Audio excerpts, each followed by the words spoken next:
Hello and welcome to another episode. It's your favorite duo, Samuel, here with Elias, and this is the Pushing the Pace podcast. How are you doing, Elias? I'm doing good, doing good. All-star break, having a break in life as well. No school, trying to chill. But yeah, NBA season almost done. We're gonna talk about some trades that happened. Other than the really big one, a lot more stuff happened that I think is worth talking about. So we're gonna get into that today. Yeah, we took a week off.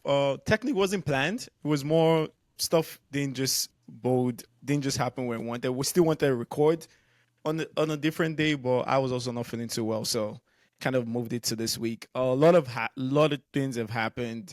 The All-Star break is going on, which is pretty fun. I know we're going to. I was going to ask a question about what you're looking forward to All-Star break. So before we even talk about the trade, did I don't know if you saw what happened with Chris Paul and I Wemby. did see that. I You see saw it what on happened? Twitter.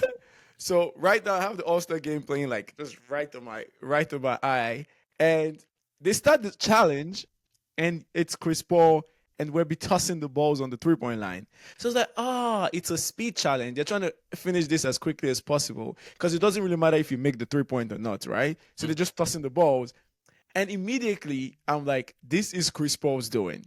There's no other person that it would be outside of Chris Paul Trying to bend the and rules. to bend the rules somehow. And the funniest thing happened is an NBA guy, an NBA official had to come with them with the rule book and it's like, hey man, look at this. And then Kevin Harlan is on the broadcast with Reggie Miller, and he's telling Ali Clifton, the sideline reporter, to go ask them what's happening. And the NBA guy on camera is like, no, we're not doing that here. Like, I'm like, this is happening. This is happening all on TV. And I'm like, this is the most hilarious thing ever. Then you see Wemby and Chris Paul's face. And in my head, I'm like, there's no way this is not Chris Paul's doing. But Tim Bontemps legit tweets 1 second ago, like 5 minutes ago. 1 second, let me find the tweets. Tim Bontemps is like, where is it? Come on, come on, come on, come on, come on. Where is it? I just saw the tweets. Jesus Christ, this is what happens when guys tweet so much. Okay, I'm just gonna search for it. Tim Bontemps. Okay. Tim Bontemps says Victor Wembanyama says the team Spurs plan for the kills competition, which would end up getting them disqualified, was his idea. And I'm like, what happened to you, bro? You were such this precious soul we have in the NBA, and now you're already trying to mess with the game. Because as Trying to I bend the said, rules. there was no way anyone thought this was not Chris Paul's doing. You know? It's only been half a season. He's already been Chris Paul'd. He's You already got been Chris the Paul. And maybe yeah, that's just staying close to Chris Paul and probably playing games and all those type of things, and you're trying to manipulate the game. Too smart for yeah. his own good. So that was funny.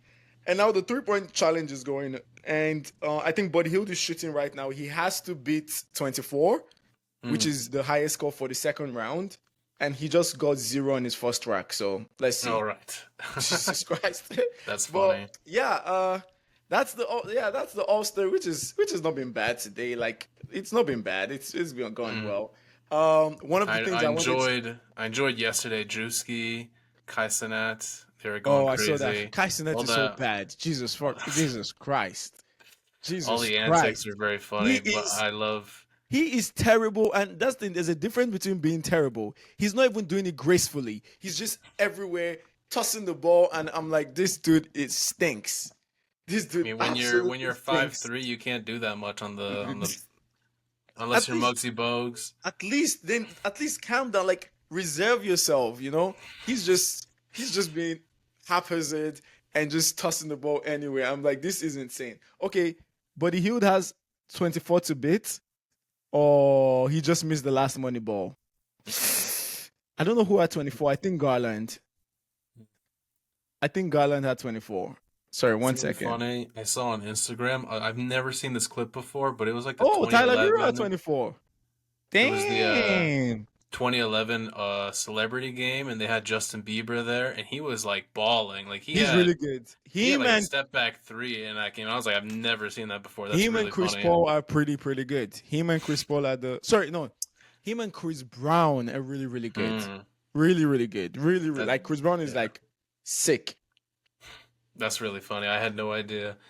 And then my other favorite Chris Paul thing, since we're on it, I think it was Jason Tatum on JJ's podcast mentioned that he heard from Chris Paul of, people do 2 for 1, you get 2 shots, or you're trying to take a shot, so Mm-hmm. then they use their clock and then you get time at the end of the quarter to get another Yeah. shot. He's like, we're doing a 3 for 2. So it's like the same idea, but just like heightened even more. So then it's like you shoot at 55 seconds and then they get this time and then you can do a 2 for 1 and all that. I just think that's so funny. He's such a, Chris Paul is just he just thinks about a way to game the game, and it's incredible because that's part of his greatness too. But yeah. it's also part of why he's a freaking cheat. He's a freaking cheat. One of the things I was going to talk about before we talk about the trades is um I have a I have a belief that we're going to have one of the best All-Star games tomorrow. And my belief is rooted in pride and ego. And I was thinking about this yesterday, and I really wish the Thompson brothers won their game, the Rising Challenge. Sorry, for some reason my stuff started About playing to on get this demonetized by the NBA for that. end. So it's just pride and ego. And I feel what is going to happen tomorrow is I think the first 2 games that are going to happen is up to score 45 or 40. I believe 40. I think it's 40. So I Yeah. think they're ranking the scores up to 40. And I feel what's going to happen is the rising stars, which includes Edie. I think Edie's on that team. Keontae George is on that team. Stephen Dalton Castle is on that team. Connect. Connect is on that team. I feel what is going to happen is those dudes are going to try to play super hard against the OGs, which is Steph, Braun, Kyrie, KD, I believe, and them and the rest. And I believe Ant's team, which is Brunson, which is on the team Kenny picked, I believe. Yeah, like the Ant's younger team, stars. yeah, Ant's team also will have some sort of motivation, but it really depends on what the Rising Stars guys do. I believe those guys are going to play super hard. And before you know it, the score is like 30-11. And now they're 10 points away from winning. And the OGs are just going to be like, we can't get freaking embarrassed in front of millions because we're not trying to play super hard. And I don't know who's going to now win, but imagine the Rising Stars now clinch the game and win the game. Then all of a sudden, the next team that plays would be the Ants team, Inter- which are the Young yeah. Guns, against the other team, which is The international. international team. Yeah, and that team, Ants team, is going to want to go crazy too, right? Because they're really, really young.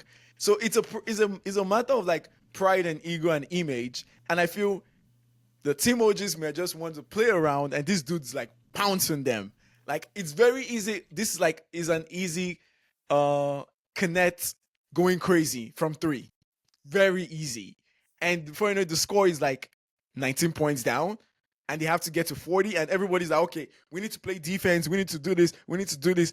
And before you know it, they might possibly lose that game. And I feel if they even lose, it will even be better because now everyone is trolling them. Everyone is trolling them. And now the next 2 teams are going to be like, okay, we can't mess around. We actually have to take this serious because, again, now you're being embarrassed and stuff. So I don't know what you think about my theory and what I feel will happen tomorrow. No, I could see that happening. I'm hoping that it's more of a exciting game because it's like the limited score. Because like in past All-Star games, it's like almost from the get-go, like nobody really cares to try. We're just like shooting the ball, alley-oops, dunks, whatever. Like nothing. We're not really trying on defense. I feel like, especially if the Rising Stars come out and like play hard at the very beginning, then it's gonna be like, oh, okay, let's play hard ourselves. So I think it's really up to them. Because I think the OGs, like I think realistically they would probably win, but if the Rising Stars like put up a challenge and like make it close and like it's like they gotta actually try a little bit and like play some defense and have some key steals or blocks or good defensive moments or whatnot, like then I think that can really set the stage for the rest of the night, and I hope so, because then that would make it a lot more fun than yeah, because especially I do see the pride thing, like they kind of want to make it, they want to. It would be fun if the Rising Stars would win the All-Star game, so bro. if That's they have I that feel. mentality, I then feel if they win, I don't see them winning the All Star game. I just see them. There's a big possibility they go win the first game, and that just sets the stage for. Apparently, I'm looking at it right now.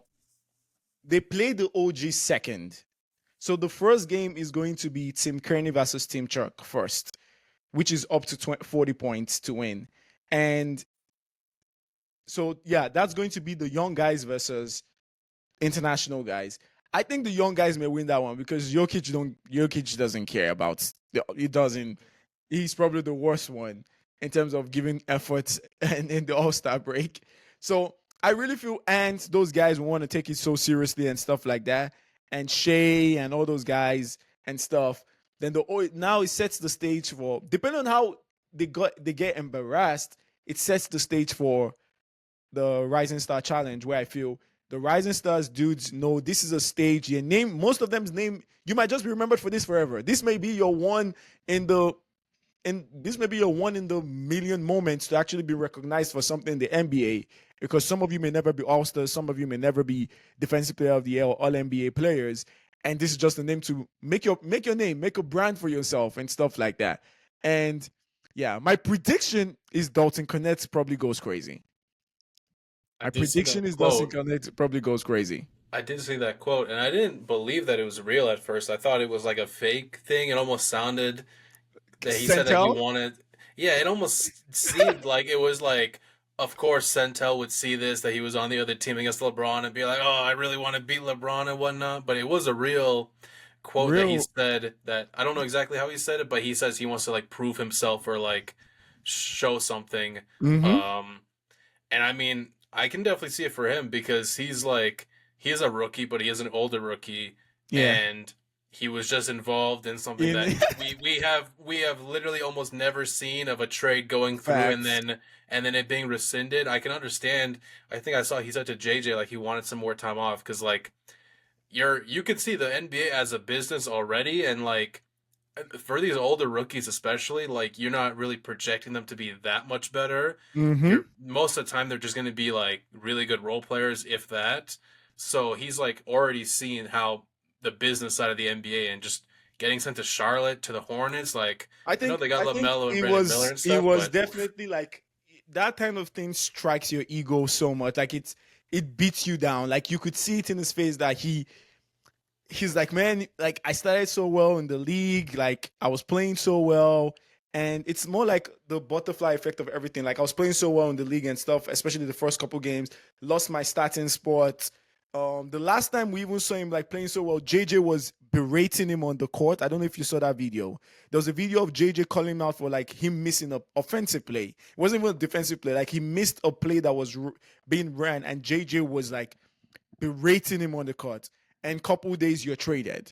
And I'm sure we don't even know, he possibly was already on the plane to Charlotte and stuff like that, right? And it's just a whirlwind factor where his NBA lifespan in that moment became very fickle, and how he's an easy throwaway player because again he's an older rookie. So I can imagine like as much as Luka was very very like you could see him like shocked. Connects to was also feeling that. So I feel this is just a chance for him to probably like just let out tension, let out tension. What happened has happened. You never predict life and everything. Again, this is something we've never seen before, and now he's back on the Lakers, and I feel he will have something to prove. yeah, definitely. And I feel the same way, but like even more to Mark Williams. Because imagine being traded and you're like, oh my God, I'm a center. I get to play with Luka and Yeah, LeBron. yeah. This is amazing. And then they literally say, no, your physicals, your body is so bad. We're so worried about you like actually being able to play for us that we're gonna rescind this trade. I feel this Like, might also be very bad for his whole career. Like I feel once his contract ends, Mike Williams, we might not see him in the NBA again. Maybe. I because don't know because because who yeah, except they bring you on like a two-way or a what's the last when they pay you like 3 million a 10-day year or something like that, right? Because this is like minimum. this went so public that who wants to pay you any sort of money to play for their team Yeah. and stuff like that? Yeah. Like it's yeah, yeah. Yeah, because the So Lakers the Lakers needed a center and they went out, they traded like picks and mm, their rookie for this guy, and it's like, oh, okay, they're going all in, and then they're like, actually, no, we can't go all in with this guy. We don't believe his body can hold up as a what 22, 23-year old young center in this league. We don't think his body will hold up for the long run. run, Like yeah. I know that the Hornets were almost like they want the trade to go through because they obviously they No want one, it. no one is So ever then trading it's with those like guys again. yeah, so it's like if the Lakers so desperately traded him and then they're like, nah, who else is gonna be willing to give him a shot? So Yeah, yeah, yeah. And yeah. once the Lakers put their stamp on something, that becomes very public. Just so you know, for Candace, I like Candace. Like, so it's Candace Parker's team, and it's going to be Keontae Judge, Castle, good defender, Ryan Dunn, good defender, Jalen Wells, good defender, Zach Edey, Trace Jackson Davis from Golden State, and Dalton Connect. And I feel I'm looking forward to it. Like I'm really looking forward to it. Except if the OG take them like right when the ball tips, the OG takes them really, really serious, Mhm. then probably it won't matter. But I feel there's a possibility these guys play around and get shown up, and it's 30-19, 10 point, it's 30-11, 10 points to end the game, and they go super crazy. And you have good the fact that they have good defenders on their team is very important and stuff. So we'll see. We'll see. Um so a lot of trades have happened since we last spoke. Like a lot of things just happened. I think we at some point we were just like it was like one news from one news to one news, something changes and like different players on different teams and all. So we will talk about the first trade, Jimmy Butler to Golden State. And we have to accept it. Egg on our face. We said there's no way Jimmy Butler gets anything more than $30 million. And a team pays him 2 years, $121 million. I believe that was the deal. And I'm looking at it and I'm like, I get why Jimmy works for most teams, but there's no way he got 60 million a year. Like there's no so egg on our face, we were completely wrong. We know nothing about contracts. We know nothing about what teams are going to do. Maybe we're Yeah. just right. Maybe a stupid team is gonna do it, and they did it, right? So we're Yeah. gonna accept on that. But yeah, so Jimmy Butler to Golden State. Tell me what you feel about the trade. One, do you still believe that someone actually paid him that amount of money? And let's just get into the crux of what does this help Golden State do? And does this Mhm. bring them out from the fact that I think they were most likely going to be a playing team 100%? We don't know if they possibly could still be a playing team because it's you have to be top six and all. But do you think this takes them out of playing? And what does this just do to Golden State? So yeah. Mhm. Well, I mean, just the I was surprised that he got traded to the Warriors. Like that whole day was just like just all the news about Kevin Durant. People thought Kevin Durant was gonna move, and then he was like, "No, I don't want to play for the Warriors," which I completely understand. And then it felt like it came out kind of out of nowhere. And then the contract, I was like, damn, like $120 million for 2 years for Jimmy Butler is really crazy. I do know that the contract does line up. Like his contract, Steph and Draymond will all end at the same time. So in that sense, I think that's okay because you're really like putting all your chips in to these last 2 years of Steph Curry, which I think you might as well do. You got nothing else with these young guys. You don't really see any of them as like a real number one come up to like replace Curry or anything like that. So Mm-hmm. I think trading, like you gave up Wiggins, and Wiggins just has been kind of whatever these past few years. Yeah. I Who think else off did the you give court, up? Wingers have also dealt with so many different things. I think his dad died and stuff like Yeah, that. Yeah, yeah, he's he been had going some. through. Yeah, Yeah, he had some family stuff and all that, but like yeah. Wiggins wasn't giving you that much. You're replacing a Jimmy Butler, Kyle Anderson, I believe, and Kevon Looney. I think it was the trade, something like that.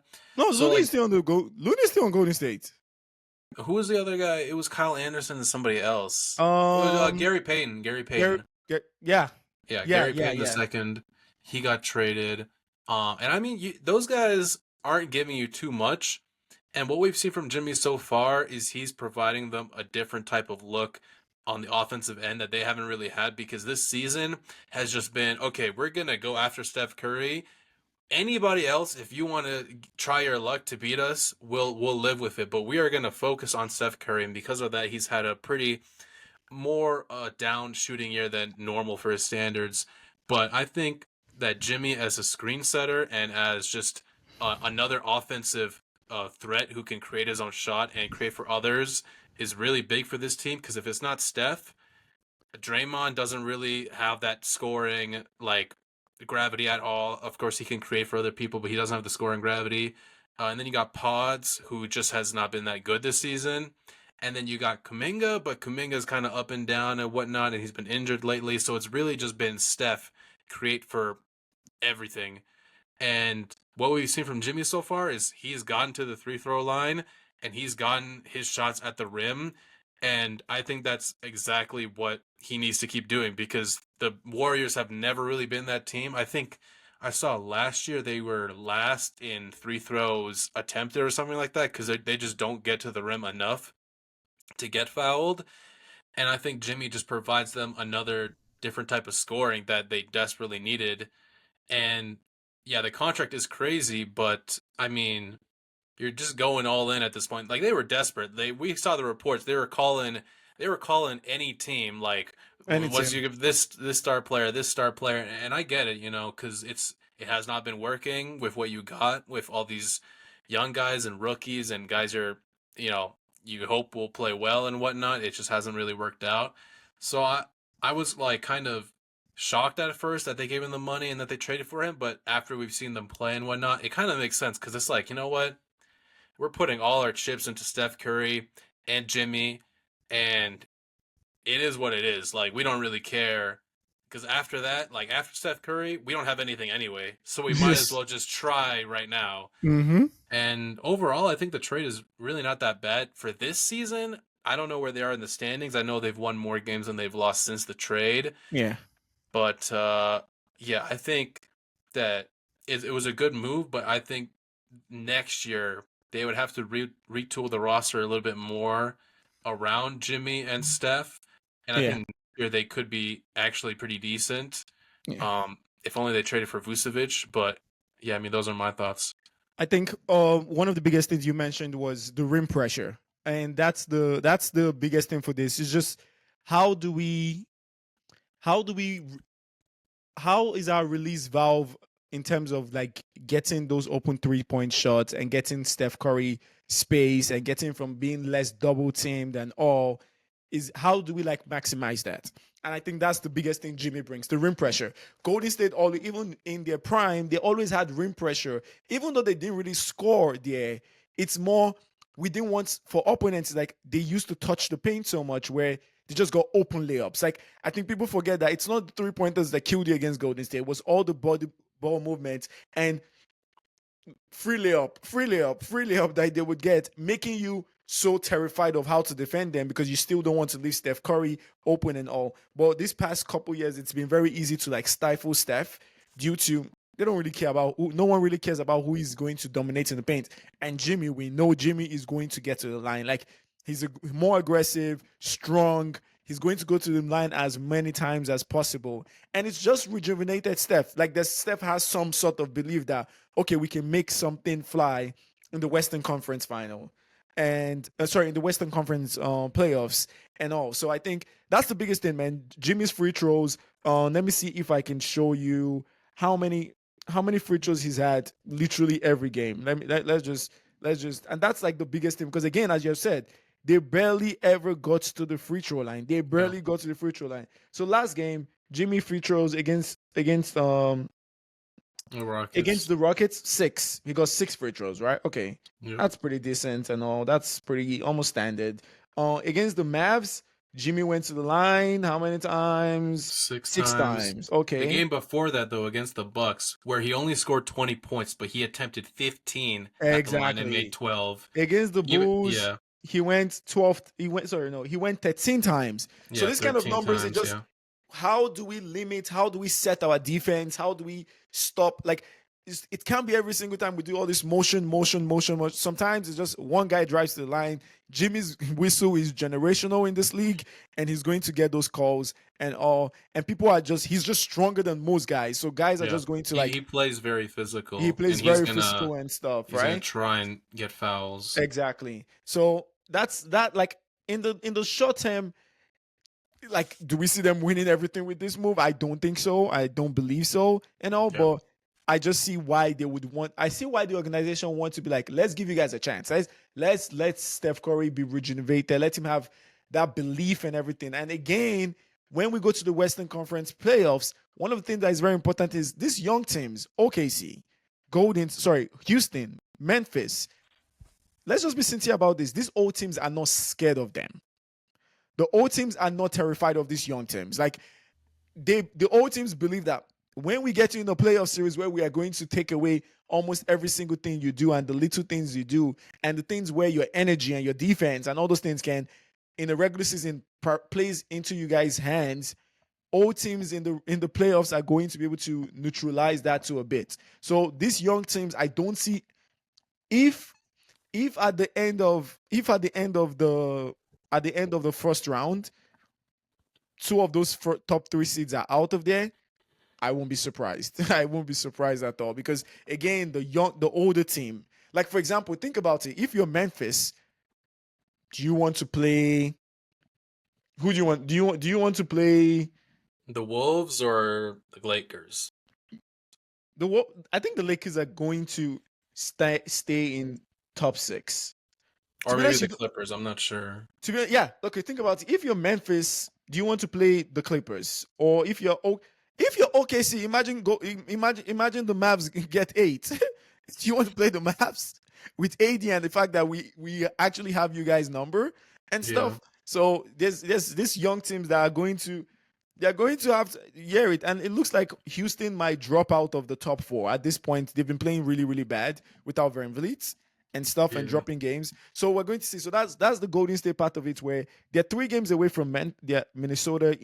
They're going to hunt. They're going to definitely make the play-in. I think they're definitely going to make the play-in. The only question is if they make top 6, and you just don't know, man. At the end of this last season, it's a run to the money. I feel Lakers might drop some games just because of the new. I think the Luka thing, the what do you call it? The Luka thing, the him and Braun trying to figure out, okay, am I going to let the ball go? Like Luka is not going to try to. He's a pretty shy guy, as much as he's a dominant player and everything. So he's also going to like, man, should I pass the ball? Should I not pass the ball? I don't know if you remember when him and Kyrie were teammates in the first season. During clutch games, there were multiple clutch games where Luka would try to go. He passed the ball to Kyrie. Then Kyrie would try to go. He passes the ball to Luka, and they would lose the clock because they're trying to factor for both of each other on the team and stuff like that. Hmm. So we're going to see what happens with Lakers. They might drop some games and all, or they might go on a run. Who knows? Like, man, over the break, you never know what's gonna happen. I feel literally, if I'm the Lakers, I'm just going to tell Luka, I'm like, hey, bro, go be great, and just we're going to, as LeBron said, don't fit in, fit out, and stuff like that. Yeah. So we're going to see where Golden State gets. So we're going to see what this run is all about and stuff. I think Phoenix might not make the playoffs for play, bro. Man, the I think Phoenix Suns, I they're a think really bad team, bro. This okay. is terrible. The next trade we're going to talk about, and I think this was probably my favorite trade all trade deadline. We spoke about this when we talked about Cleveland couple weeks ago, where I talked about their lack of perimeter defense in their lack of perimeter defense and the fact that I feel 2 of their guards are going to be hunted in the playoffs. It doesn't mean they're not going to be hunted again by this move, but at least you take into consideration the fact that you're going to play a lot of wings in the Inter-Conference Finals, and you need to have someone that be able to at least have some sort of resistance. And this is a player I've loved ever since he was a rookie. I feel he's not achieved some of the aspirations people would have had for him, but he's had a really, really good season with the Hawks. And it's DeAndre Hunter to the Cleveland Cavaliers. I think this was a perfect move. I love everything about DeAndre Hunter's game. I feel he's also very I feel he's also a very mild player. I feel he can show more than he shows. Like I feel he's a very the word is I'm going to use is timid player. I think he's a very timid player. I think this is a very very talented player that has not really put it together and all. But the hope is on Cleveland and stuff. And I think the few games that they played, Cleveland. I think what game was I watching where they blew this team out? Was it Minnesota or someone? They completely destroyed this team. Let me go find it. I don't know if They you saw the destroyed the game. Raptors and the Wolves. The Wolves, yes, Yeah, bro, they both of them. beat the brakes off them and stuff like that. So and yeah, still man, had 44. I don't know what you think about the trade. I really think this was probably the best trade outside of the Luka to Lakers trade and stuff. Yeah. I think this was the best trade in terms of helping a team and making them at least 5% better or 10% better. I really like this trade. I think for Cleveland, you got to recognize that like we've been in this situation before. We were one of the best teams in the league 2 years ago. Last year, what have we gotten? We've gotten no playoff success, very little, in fact. And this is not like a super flashy trade. They already got their two guards. They got their two bigs. The three position has always been a bit of a question mark, a bit of a rotating door for them. Guys fit in. They have what's the other guy that they tried? Their defensive guy, Isaac Okoro. They hoped he would do something for a long time, but his offense has never really been there. And I mean, they're just fitting in the edges. Like this is a championship winning type of move because now you've got a guy who has played in his best season in the NBA so far with DeAndre Hunter. And what is he shooting this season? This season, 40% three-point shooter on 6.7 attempts, averaging 18 points for himself. And obviously, he's not really trying to create for others or even rebounding that much, but he is a good defensive player, a good defensive wing, and a good three-point shooter. And you can never have enough of those guys. And when you have Garland and Donovan Mitchell, and you have Evan Mobley emerging, and you got Jared Allen holding down the rim, you don't really need DeAndre Hunter to do too much. But we've seen this season that he's able to do more in terms of scoring the ball and not just hitting threes, but off the dribble, getting to the rim and all that. Like he has shown that he can create offense for himself a bit more. And this is just a great move to fill in the gaps. It's not too flashy. You already got your established guys. I don't even know what they gave up. I forgot what they gave up, but you didn't give up too much, I don't believe. Nothing that was of significance. And yeah, you just got a guy who just makes your deep team even deeper, to be honest. And I completely agree. This is a guy 3 years ago I wanted DeAndre Hunter on the Mavs. I just felt he needs a different situation where that maximizes winning and stuff like that. And he's in terms of prototype, in terms of what's it called? Build and archetype. Sorry, I just feel he's a good wing defender to have a good you can implant him in most systems, and I just think he's a plus. And that's how I feel about DeAndre Hunter. And I just hope he has a really good guy. He's one of those players that I really, really root for and stuff like that. Mm-hmm. So yeah. And then one thing they gave up Karis LeVert and Georges Niang. That's what it was. But Karis and Georges, they've both been a lot more inconsistent for the Cavs. So I don't think it was too much of a loss. Plus they have Sam Merrill, they have Dean Wade. They just got so many guys who can fit in that 3 spot, but aren't you're not super oh, Dean Wade, oh no, but DeAndre Hunter puts a little bit more fear as a complete starting 5. They may have one of the best, most complete starting 5s in the league. Yeah. Now it's just really the playoffs. Can you guys do something? Yeah. Andrew Jackson is completely blowing his dunk contest. He's completely broke his dunk contest, bro. He's missing No. He's even trying to do the easy one, and he's missing it, man. Come on, bro. Don't embarrass my box, bro. He just did a simple two-handed flush. But yeah, no, I completely agree. We're going to see how this moves, and what this does to Cleveland, because yeah, you're going to have to play the Knicks. You have to deal with OG. You have to deal with Michael Bridges. You very big possibility you play the Celtics, and you're going to answer to Jalen Brown. You're going to answer to Jason Tatum. Yeah.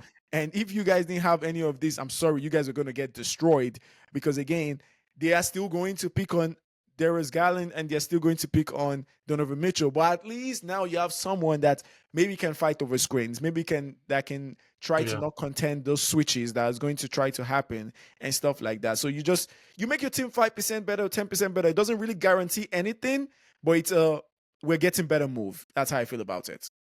Yeah, definitely. Okay, then let's move to the next trade. De'Aaron Fox to the San Antonio Spurs. What are your I don't know if I have any thoughts on this. It's more, okay, this is a good trade. Like, it's not, I felt they should have gone to get Trae Young. That's how I feel about it. I felt Trae Young was the perfect fit.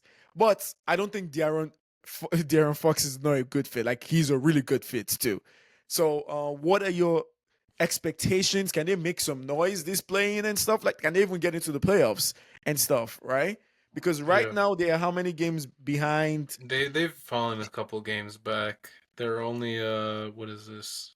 23 and 29. Yes. They're 3 and 7. They've lost 2 1-point games, and they've won 1-point game. Like, they've just been in very close games recently.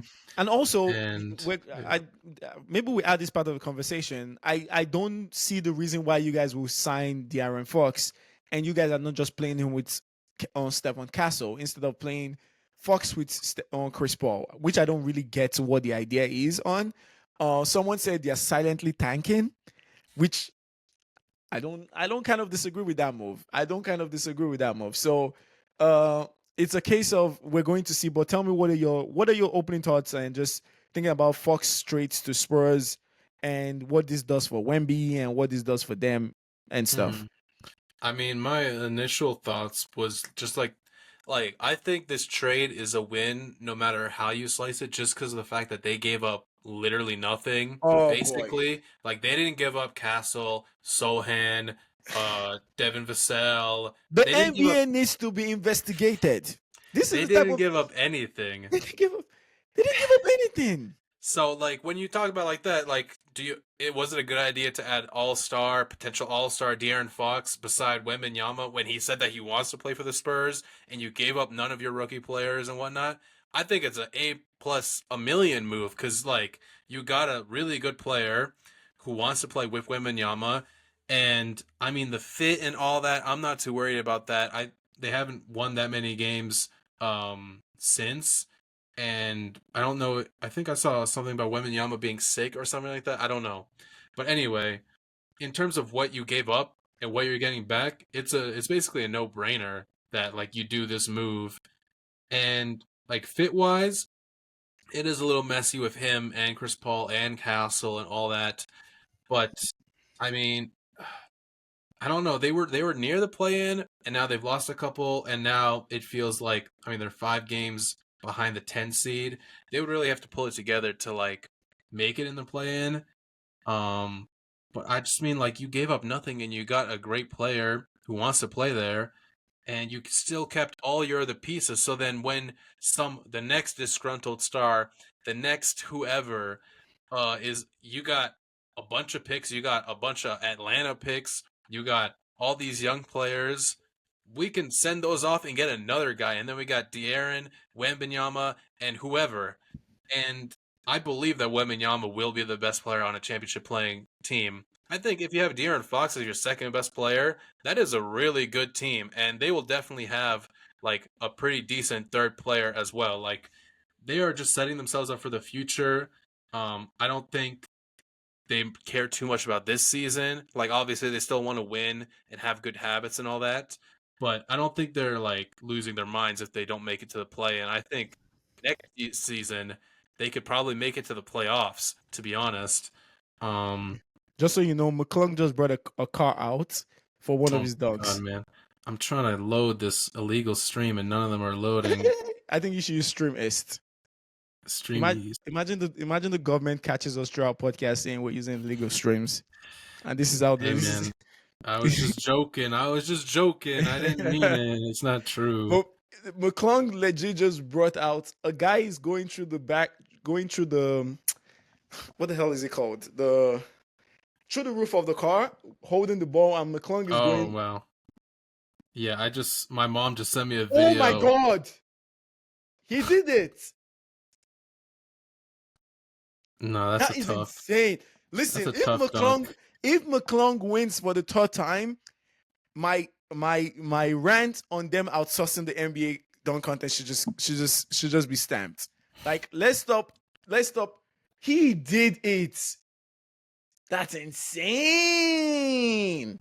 Bro, literally my mom took a video and sent it to me from like the watching on the TV. Don't kill me, man.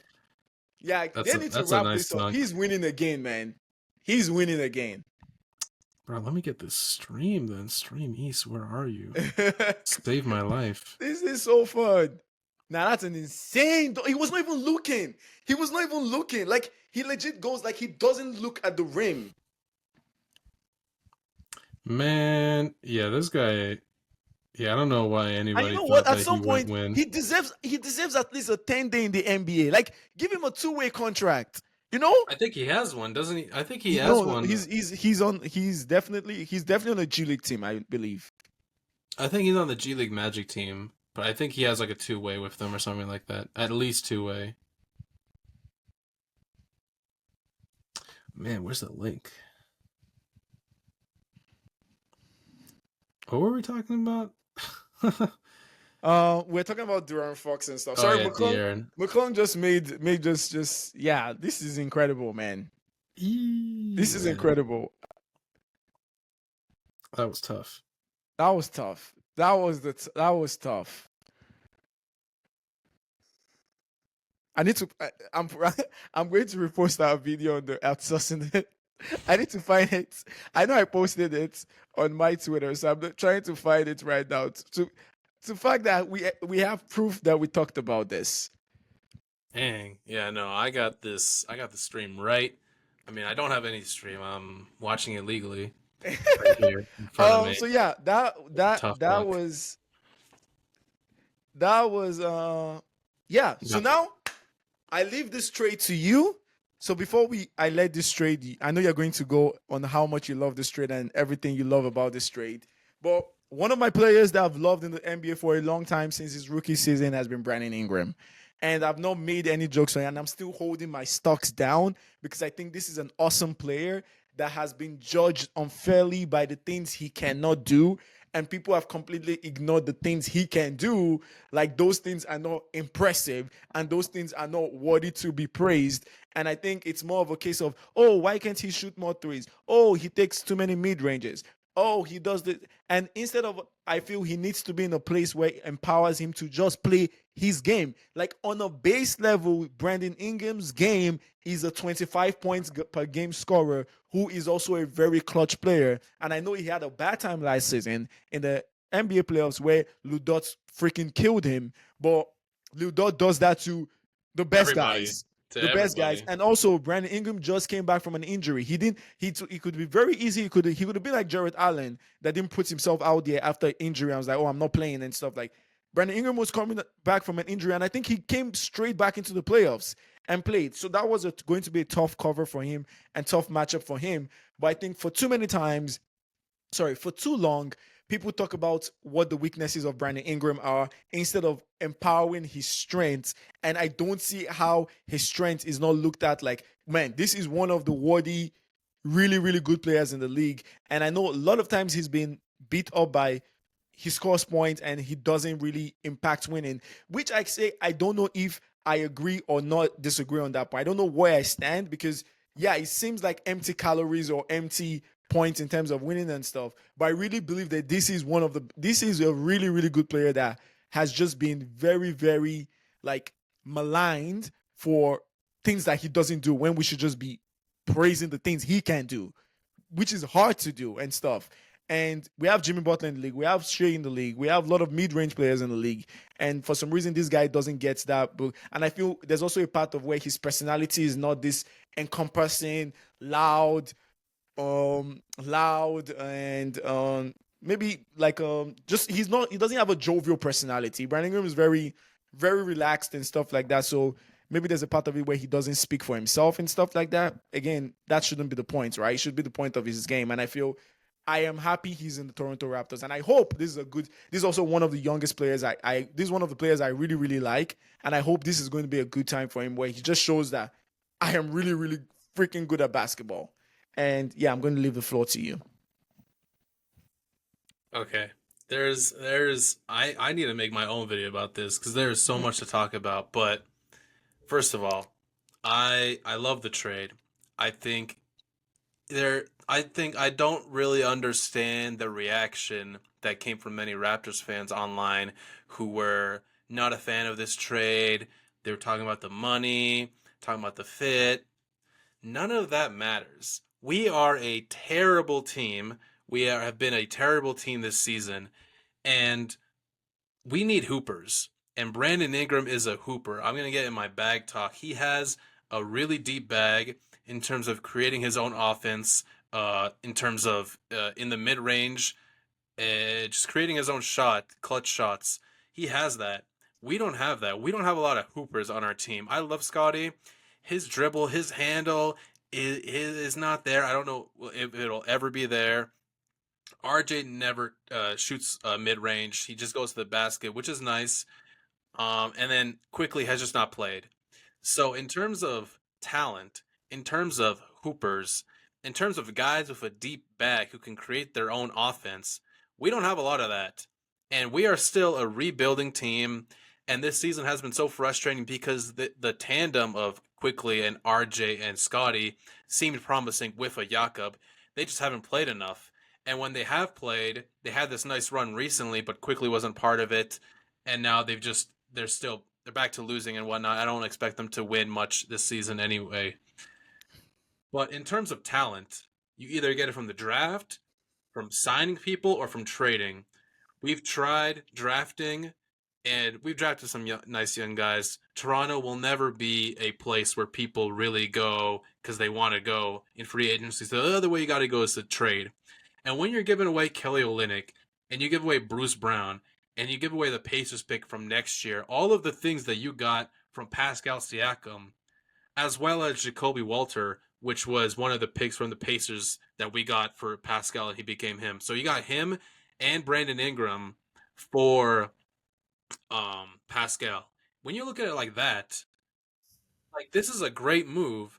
And we can talk about money because he did sign the contract. He signed a pretty decently sized contract, 120 over 3 years, so 40 per year. Which I feel is completely fine. It is fine, but we have with him and Barnes and RJ and Quickly and Jakob, that is a pretty expensive team. Fit wise, I The can money see has to go. how The money has to go somewhere it does. Fit wise, I can see. I don't think RJ is going to be on this team for for much so long. longer.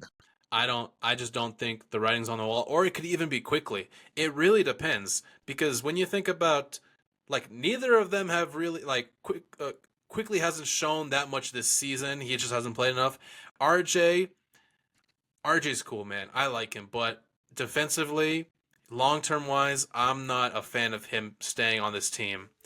So when you talk about like that, and you know, like if we get a top five pick as well, a top five pick plus Scotty plus Brandon Ingram, like plus Jakob and or Quickly and or RJ, like I'm excited for that. I'm excited for the potential just offensive power that we have. I just think like Scotty plus Brandon Ingram can unlock both of them in so many ways, like offensively together.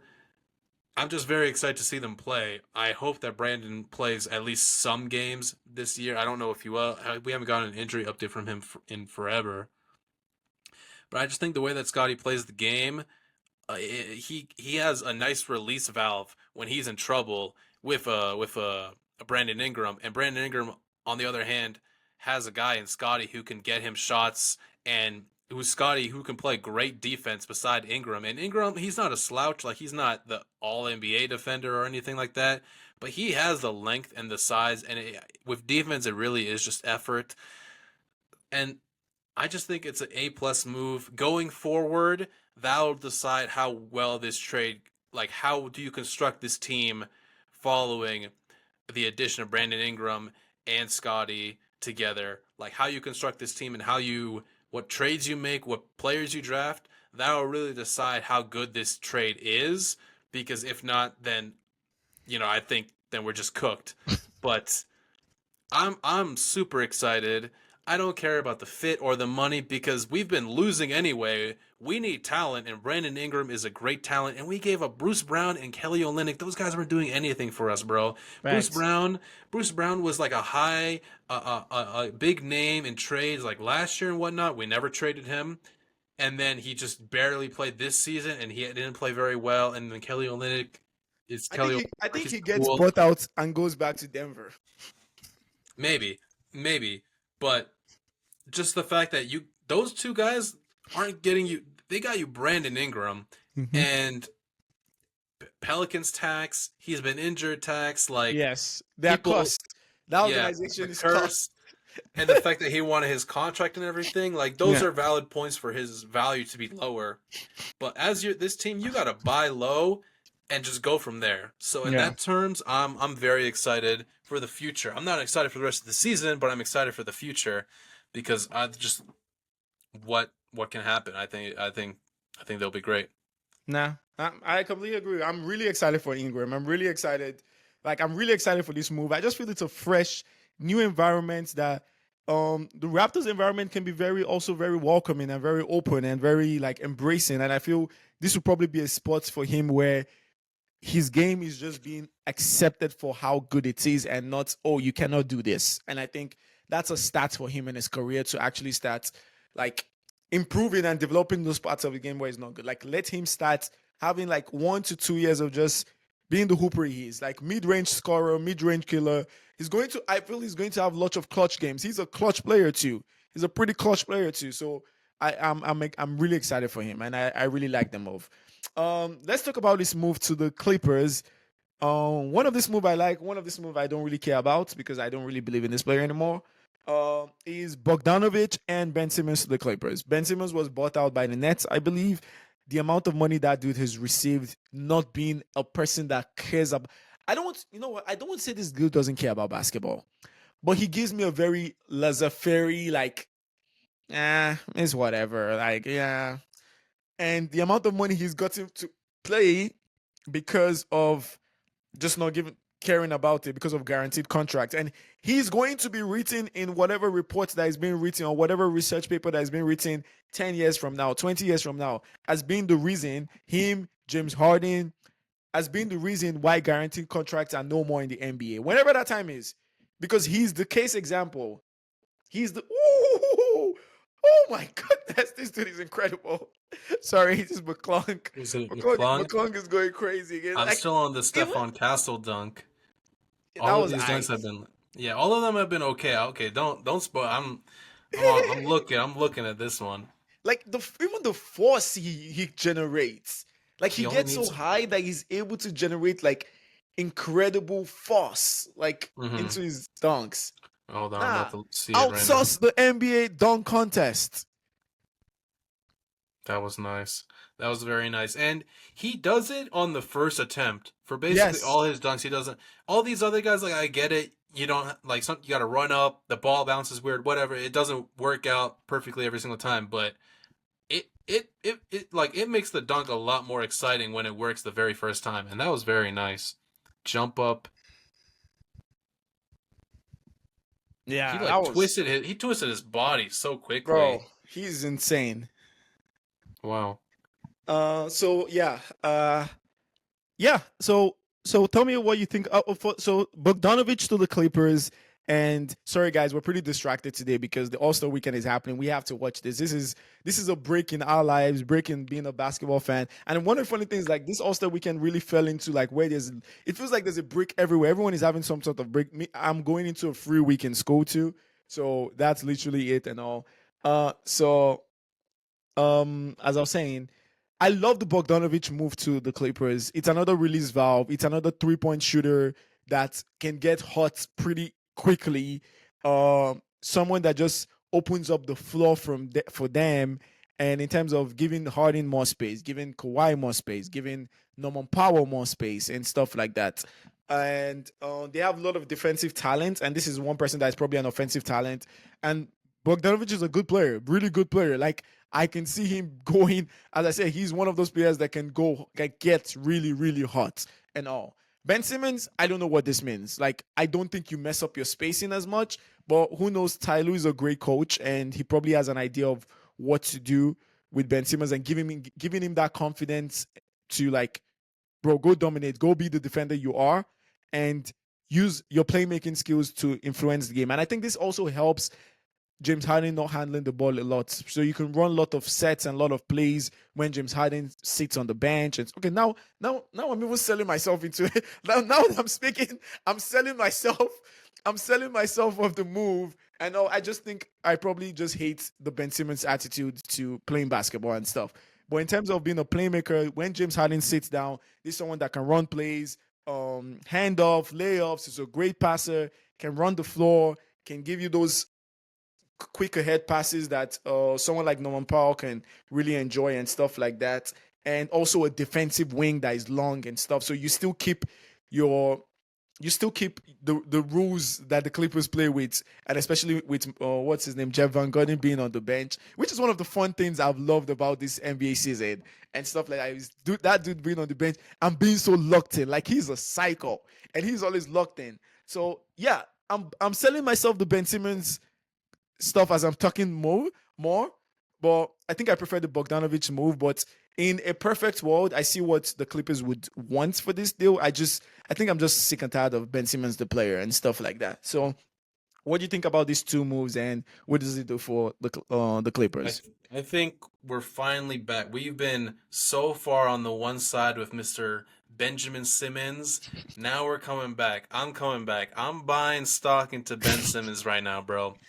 Because when you were talking about like, oh, this move I like, this move I don't really like so much, I was thinking like they're almost interchangeable. Like I like Bogdanovic, but this season, 10 points on 30% from the three, shooting 6 attempts per game. Like he has not played a lot and hasn't played very good Well, when he this has season. played.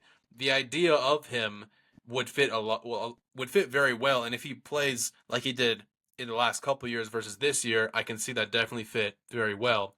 Ben Simmons, on the other hand, in his first game had 12.7 rebounds, 6 assists, 3 steals, and a block. Only attempted 5 shots, 4 of 5, and was perfect from the line in a game when Norm had 41 and Harden had the How many 32. free throws did he have? 4.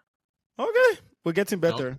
Yeah? That number on the line is a big deal for me. Like more Yeah. than every number, the number on the line is a big deal for me. Yeah.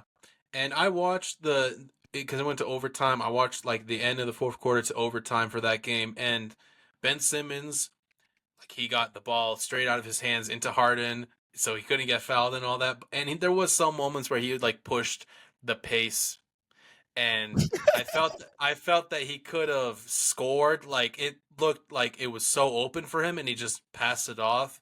And I hope one day he'll get out of that. I don't know if he'll ever will. Maybe that's just him. Maybe we have to forget about that Ben Simmons, and he'll never be that again. Even still, though, as a defensive player on this team that is already incredibly locked in on defense with Chris Dunn and Derrick Jones Jr. and with Mr. Zubac, one of the best underrated players, and then He's having a great season. Harden, who has been pretty decent this season. Norman Powell, who has had, I wish, an All-Star season, and then Kawhi. He should have been an All-Star. We're not putting too much on Kawhi. We're doing injury management with his knee and all that. I think that this is a great move for the Clippers, both of them, if Bogdanovic can come back to just play better than he has this season so far. And if Ben Simmons keeps playing at this rate with his defense, I think that it's just a plus move, especially because you didn't have to trade for him. You didn't have to trade for his big contract. You just got him off the buyout. Like, I think the Clippers, and like when we were talking about earlier, like if you're one of the Grizzlies, who do you want to face off? I think, again, in the West, as it is every year, it feels like if I'm this team, I don't want to face any of these teams because I don't really like every single team in the West, even if you're going down, I would be scared to go in a series against any of them if I was, I don't know, the Thunder or the Grizzlies. Like if I was going against the Clippers and their defense, or the Timberwolves, or maybe not the Mavericks, but there's anything can happen in the West, and I just think that for the Clippers in a kind of a surprise season when we nobody really expected them to be this decent again, Mhm. I think they're just filling in the gaps, and they're just like, okay, why not? Why not us? Why not make a push? If Kawhi comes back, and he has, and if he can be healthy in the playoffs, which has been the biggest if in the world, if he can, why not? Why not buy in a little bit, get this guy, and just make a push? Yeah. And so I'm very happy with these moves. Yeah, I'm happy with it. I think Bogdanovic, yeah, definitely didn't have a good season, but I think he's gonna get easier shots. Ooh, Stephen Castle is trying to do something crazy, but I think it's gonna be hard for him to pull this one off. Like that's a very hard dunk to pull off that he's trying Yeah, right now. I'm seeing him trying to attempt it right now. Ooh, he did. That's really good. Like as much as it was a lot of attempts, I feel it's a great like it's really tough. Okay, That's a I'm that's a like tough 20 one. seconds behind. I think he might do it right here. That's a hard dunk to do. Like as much as he didn't do Oh it, my goodness. as much as he didn't do 25 it, seconds left. yeah, as much as he didn't do it once, that is a great dunk. I see the vision.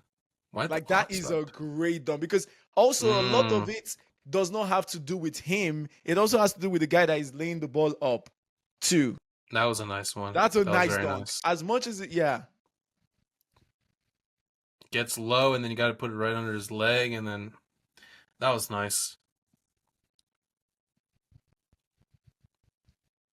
Yeah, that's tough. That's tough. He still got 50s, which I think is fair. I think it's He actually got fair. 50s? Okay. That's a great dunk. We always talk about like, oh, we've seen every dunk and whatnot. I don't know if I've seen a dunk I like don't think that. I've seen that one because it's not determinant on you in a way. It's determinant on that guy actually laying the ball off so Yeah, that's well why it that took so many tries. yeah.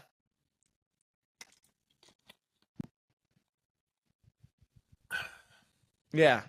So as we're saying, Clippers, whatever. Clippers, that is I think that's gonna be a good trade for them. Again in the West, it's so hard where I feel just give yourself a chance to be 5%, 10% better. And you Yep. see where the chips lie for you and stuff like that. If you don't have a main dude, like going into the last playoffs, I was really, really confident with my Mavs going all the way.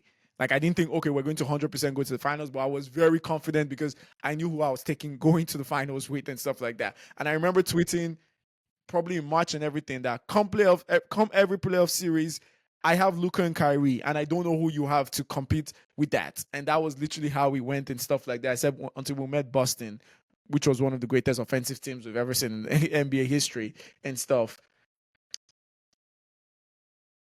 Don't tell me. I see the ladder. He hasn't done it yet. What is this? What? See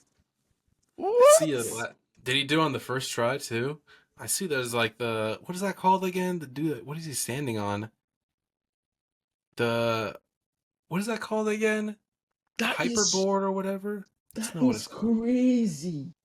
He's gonna dunk it 2 times. Oof. That's tough. And again, the fact that he's doing it on the first attempt. The way Castle looked after that. Wait, do you know that video in the group chat with like the monkey like looking up, tears in his Crying? eye? Yeah. Oh my goodness. Castle just looked up to the sky. He couldn't believe it. Nah, that's tough.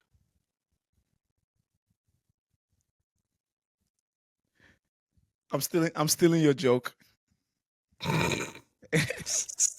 I'm stealing your joke. Nah, this dude is so tough, man. Outsource the NBA dunk contest. Listen to me.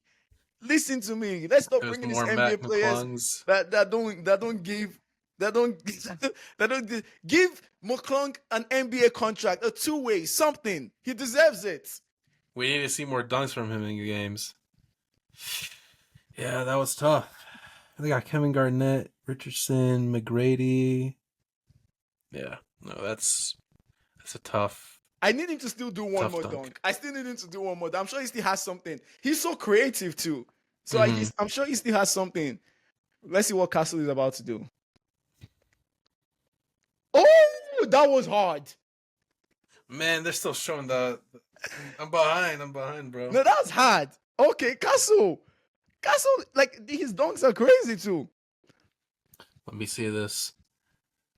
He did it on the first attempt? First attempt. Okay. Let's see this. That is hard. That no. That's really good. That was nice. That is hard. That ball could have easily flown out of his hand. I want to see the replay on that one.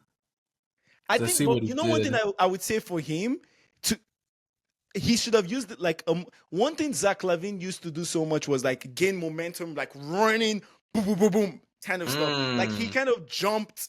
Like it's a great dunk. Don't get me wrong, but like I feel if he like got some sort of running and momentum and it's like switching hands in the air, it makes the graphical part of it even more crazy. No, like, that was tough. Seeing the replay, you can really see. Yeah, that's a dunk. If he messed up at all, then it wouldn't have been as impressive. It wouldn't be as impressive. It would have looked a little What bit. What is this dude doing now? Let's maybe we end the podcast on what McClung does. Yeah, let's see. He's jumping over Mobley. Oh my goodness. 50s all around. I'm still on the score.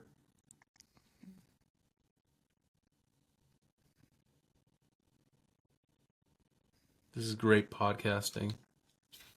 This is great podcasting. This is what podcasting is for. We can't do this on a real interview, you know?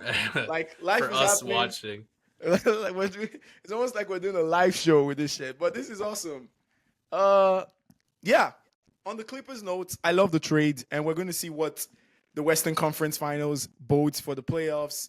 Like, I really can't really say, man, what's going to happen. I feel Lakers are just going to be in a state where they're like really figuring out this Luka thing and stuff like that. Offensively, I feel they offensively it's limitless in terms of like I feel it's limitless in terms of where they can go. Like offensively, I feel it's limited. I think JJ needs to make some changes in the lineup. I don't see any reason why. Dang, they're gonna make Mobley stand on something to be even taller. That's fine. What did he do? What did he do? Did he touch the rim with the ball? No spoilers. Did he do it on the first try? Of course you know him. Oh, yeah. Let's see this. This dude is crazy. Yeah, he's getting 50. Yeah, he touched it on the rim.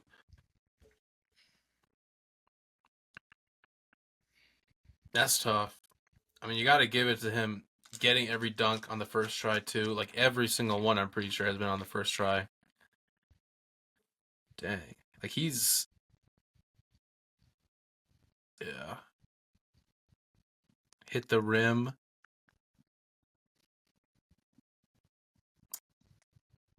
He clearly tries for this. Like, this is one of the greatest things about it. Like, he definitely prepares himself, like, for it. Like, he prepares himself for it. Yeah. I mean, this is how he became an NBA player, basically. Can you do one more dunk? I hope this is not the end. Can you do one more dunk for us? Just one more dunk. Just for the fun, just for the culture, you know? Yeah, man. Anyway, this is Pushing the Pace podcast for you. This is the kind of stuff you get. You get us reacting live to the NBA dunk contest, which was amazing, which was fun. McClung is a three-peater, which proves my point. People need to listen to me.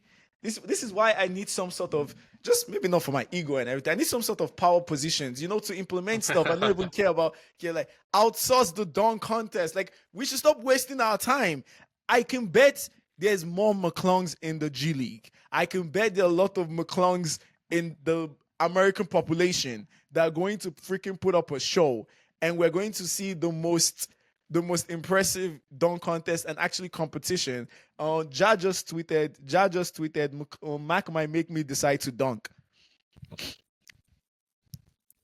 As in, No, that was tough. I'm about to use Mac McClung three-peated before Joel Embiid made NBA Conference Finals. Oh my god! Oh my goodness. Wait, let me find it. That's an all-time tweet Wait. format. What is the tweet? Oh, let me try it. Where's the Drewski gif? That's what I'm finding. Him Right. running.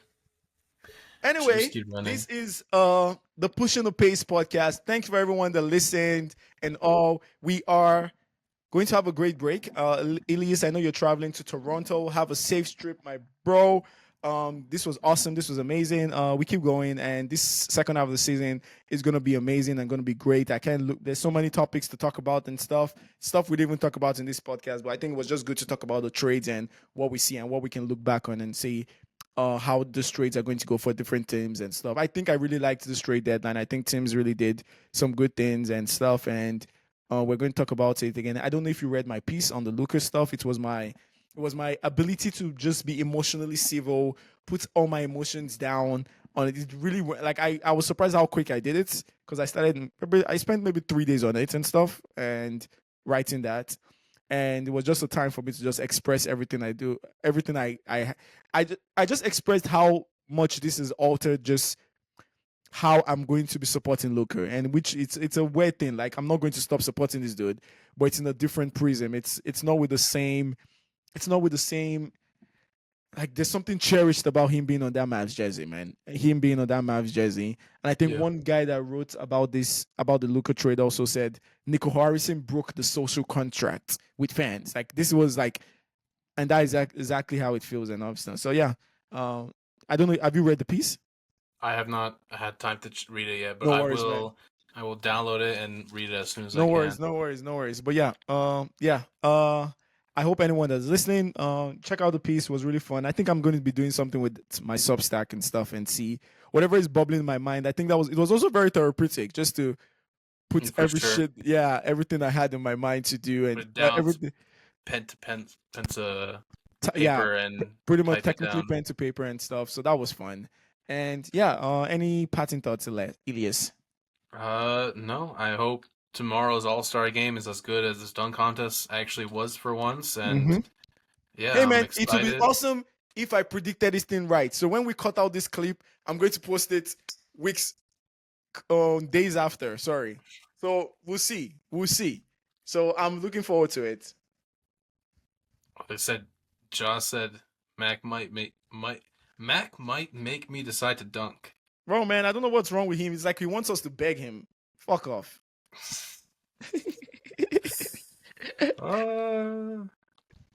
That's funny. All Anyway, right, man. it is safe trip, bro. Let me let you Yeah, go. for sure. Make sure you text me and tell me got in there safely. Hi, course. have fun with the wifey and all, and we will talk later. All right. Take care, everybody. Everybody, peace.